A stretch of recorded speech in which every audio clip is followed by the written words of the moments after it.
Hi, it's Bishop Mark. Today is Luke chapter 9, verses 23 to 27.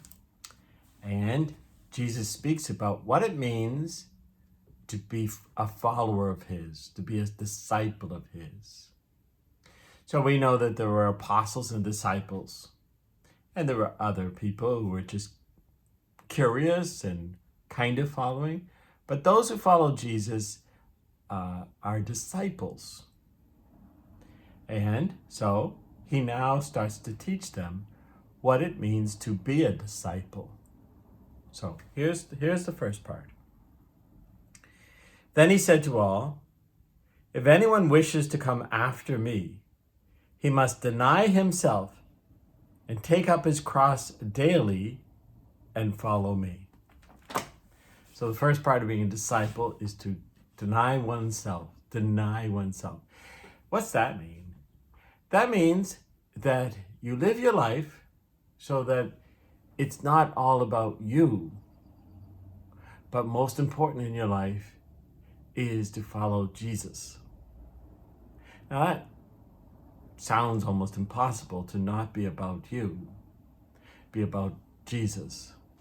But let's look at a situation. Say you were thinking of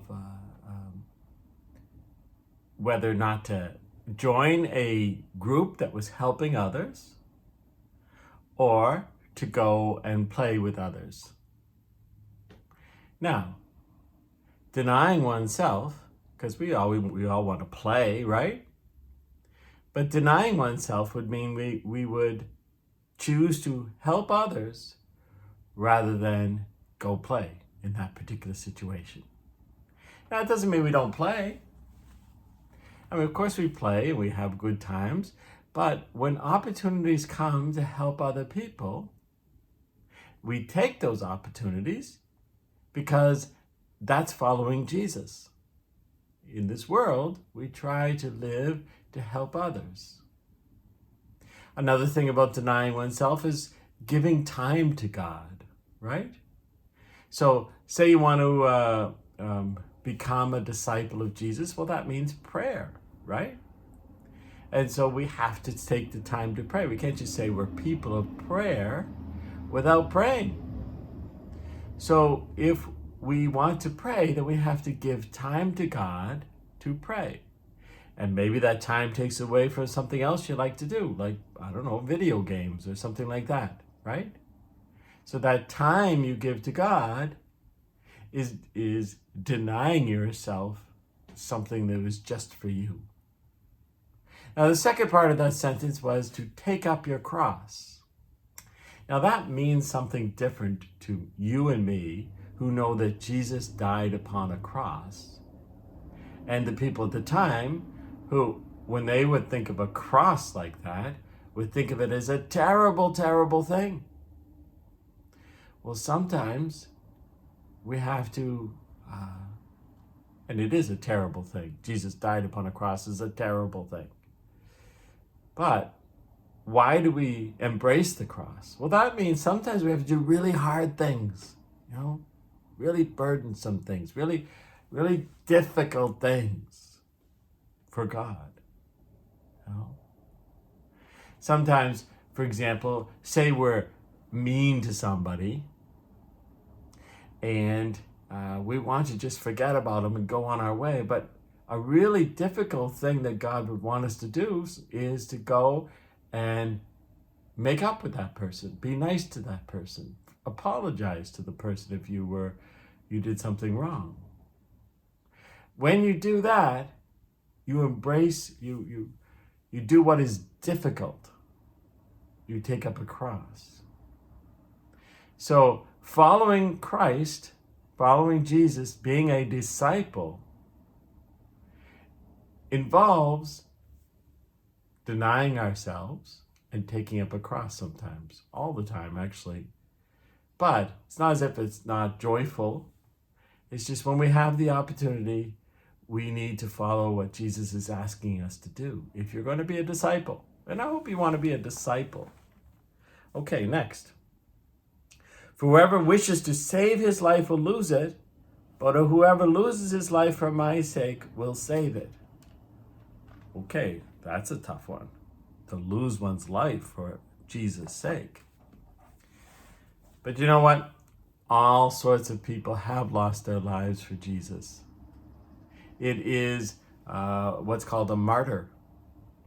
You ever heard of the martyrs? The martyrs are people who died for Jesus. So, for example, all the apostles, Peter, John, the two Jameses, all of them died for Jesus because they lived their life for Jesus. And when one dies for Jesus, when someone dies for Jesus, it's called a martyr.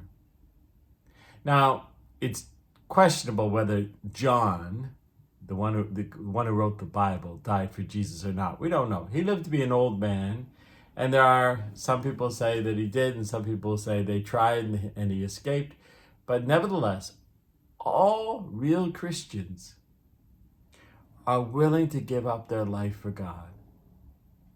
Because we live for heaven, right? We don't live for this world. We live for heaven. Okay, that's a hard thing to think about.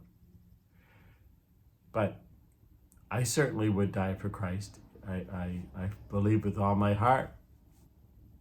So if someone wanted me to deny Jesus Christ, or to do something that was against my morals, or to speak about a confession or something like that, I would die for it. So hopefully I'm a disciple. Hopefully if that choice happens, that I'll be ready. But it is serious things. To be willing to be a follower of Jesus is to give your life to Jesus.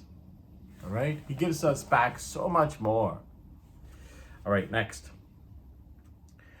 What profit is there for one to gain the whole world yet lose or forfeit himself? So, what profit means, what do you gain? So, if you are the richest person in the world, the most richest person in the world, but you're not a good person, I'm not saying the richest person in the world is not a good person. I don't know who the richest person in the world is. But if you're the richest person in the world and you're not a good person, what's that get you? You can't take the money with you. And our goal is not to be the richest person in the world. Our goal is to be happy, and to be happy, we want to be with God in heaven when we die, right? So what profit is to gain the whole world, but lose ourselves? What's he say? To forfeit ourselves. Whoever is ashamed of me and of my words, the Son of Man will be ashamed of when he comes in his glory, and the glory of the Father and of the holy angels. Whoever is ashamed of me, if you're not a follower of God, unfortunately, that's your choice. And that choice is not a good one. Because, you will choose not to go to heaven when you die. We want God to say to us when we die, well done, would you like to come into heaven? And we want to be able to say, yes, God, I do. Absolutely. But if we live our life, our whole life, saying no to God, what will we say when God speaks to us about heaven? Okay, next. Truly I say to you, there are some standing here who will not taste death until they see the kingdom of God. Well, Jesus is opening the kingdom of God by his death. And he's telling them that this is all coming, that they need to be ready for what's happening next. He just told them in the last video, in the last section of Luke's gospel, that he was going to die. And he's preparing them for this difficult road ahead. And I'm trying to prepare all you. You want to be a follower of Jesus, it's not all going to be easy, but it will all be good. And together we'll be in heaven, which is where you want to be. Okay, there's a lot to think about there, so much to think about. Think about it. Okay, we'll talk next time. Peace.